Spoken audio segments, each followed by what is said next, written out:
এটি একটি semaphore tower. Telegram আবিষ্কারের আগে এর মাধ্যমে তথ্য সংবাদ পাঠানো হতো। ইস্ট ইন্ডিয়া কোম্পানি 1816 থেকে 1830 খ্রিস্টাব্দের মধ্যে কোনো এক সময়ে এগুলি নির্মাণ করেছিল।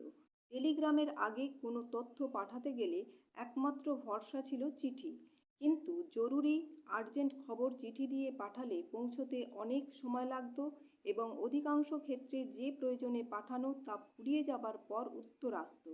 সেই সমস্যা মেটাতে ফ্রান্সে প্রথম এই সেমাফোর সিগন্যালিং প্রযুক্তি আবিষ্কার হয়, খুব সম্ভবত 1792 সালে, এবং কিছুদিনের মধ্যে ইস্ট ইন্ডিয়া কোম্পানির হাত ধরে ভারতে প্রবেশ করে। এই সেমাফোর টাওয়ার কিভাবে কাজ করত? ধরা যাক কলকাতা থেকে বেনারসে প্রতিনিয়ত গুরুত্বপূর্ণ সরকারি তথ্য পাঠাতে হয়।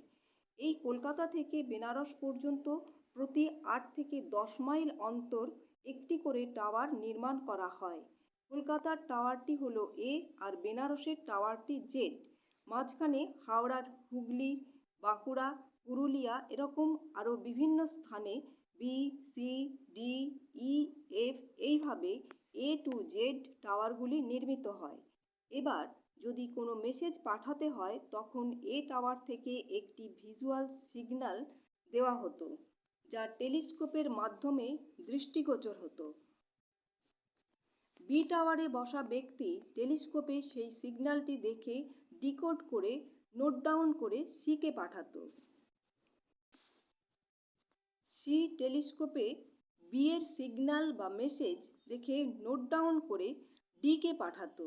এইভাবে জেড টাওয়ার পর্যন্ত সংবাদ পৌঁছতো। ক্যালকাটা ফোর্ট উইলিয়াম থেকে চুনার ফোর্ট বা অন্যত্র তথ্য পাঠানোর অন্তর্বর্তী সেমাফোর টাওয়ারগুলির ব্যবহার বন্ধ হয়ে যায় 1854 সালে টেলিগ্রাম আবিষ্কারের পর। বর্তমান সময়ে বাংলার বেশ কিছু জায়গায় এই সেমাফোর টাওয়ারগুলি দেখতে পাওয়া যায়, যেগুলিকে স্থানীয় মানুষ গির্জা বলেন বা ওয়াচ টাওয়ার বলে থাকেন।